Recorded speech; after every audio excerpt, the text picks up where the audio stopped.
In this video, we'll be talking about rotation motion sensing, because sometimes we want to know how far or how fast or what direction something has rotated in. And there's a number of different ways we can do this. One of the more basic ways of doing it is with what we call a single channel incremental encoder. And the most common ones are probably optical ones. And you can do this yourself. You basically just need a light source, you need a light sensor, like a little photodiode or something like that. And you need something that's going to interrupt that light and intermittently allow light to pass through or light not to pass through. So what you can do is, if you've got a rotating shaft here, like we've got, or a motor or something like that, you can get a piece of transparency paper, you can print on it a whole lot of slots, and based on if light's shining through one of those gaps or whether it's not shining through one of those gaps, you can say, okay, you can work out if it's turning or if it's not turning. And based on how quickly you're going from gap to no gap, you can work out what your speed's going to be. One thing I should mention is the encoder that we've got above here is not a very accurate encoder. If we want a more accurate encoder, we might have hundreds or thousands of slots, tiny little slots, that allow us to measure with a great deal of accuracy how quickly that's moving and how it's moving, rather than just a dozen or so slots that give a very coarse determination of how quickly we're moving or how much we've moved. One thing I should mention with these single channel encoders is they're not great at very low velocities. We start having quantization errors, and particularly we start saying, oh, have we moved or have we not moved, when we're turning very, very slowly. For example, if we're trying to inch our robot along. And the other thing is they can only measure rotational speed. They can't measure and tell us, are we moving clockwise or counterclockwise, for example. And that can be an issue for all sorts of things, that depending on the system that we're trying to implement, we might be interested whether we're turning one way or the other way. And so one way we can address that is we use what we call phase quadrature encoding. And what we can do, the way we do this is we have not just one sensor with the LED and the photodiode, we have two sensors and we have them out of phase with each other. And that allows us to say, okay, we've got now two signals, an A signal and a B signal.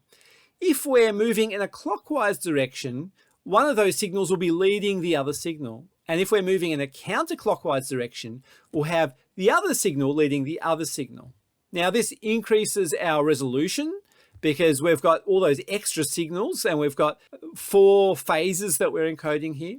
But it also gives us our determination of direction. It tells us, are we going clockwise or counterclockwise?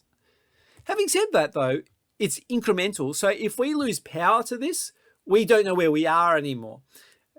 And so for example, for a 3D printer or something like that, where we could use something like this, or we could use the amount of steps that our stepper motors moved.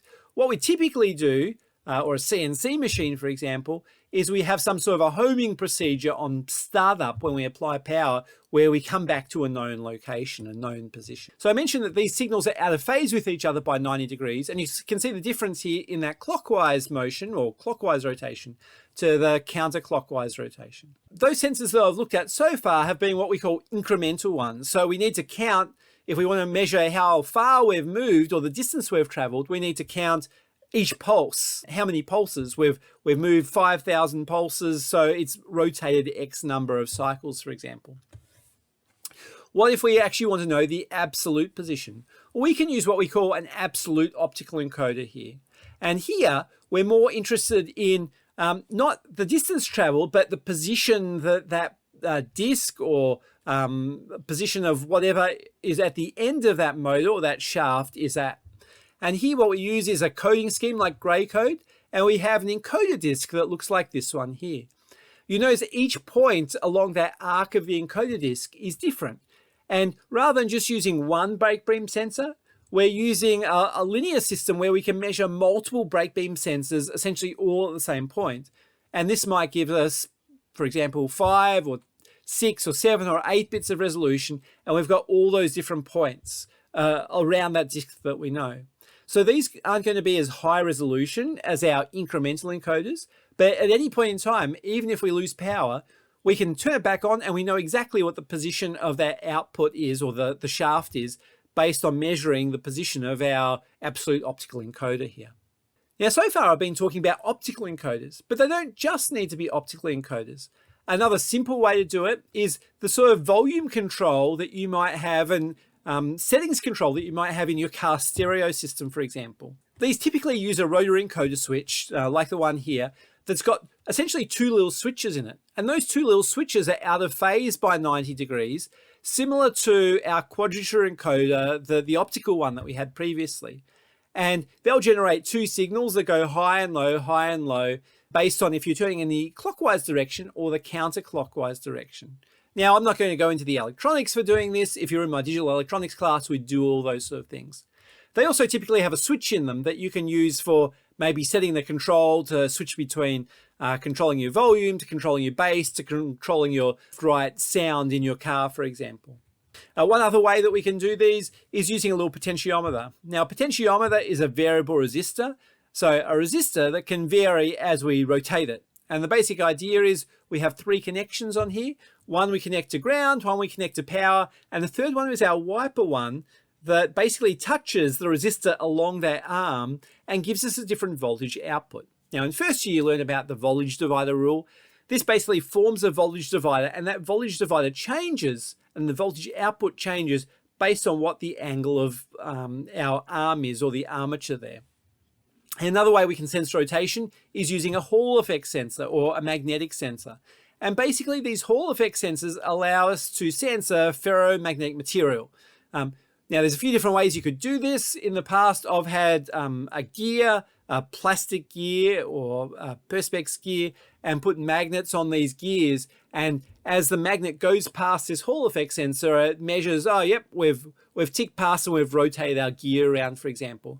Or if you've got metallic teeth on your gear, you can put these sensors right up those metallic teeth, and it will measure each time a tooth goes past the magnetic sensor. That allows us to get really high precision for basically each gear tick as you go through. Now, these can be really useful for maybe a wet application or a dirty application where those optical sensors might get blocked up. If you get dirt and things blocking up so that light can't get through, you're going to get a whole lot of false readings or misleading readings. Here, because the magnetic fields will just pass straight through that dirt, that's not an issue for us. So we can use these for those sort of applications really effectively.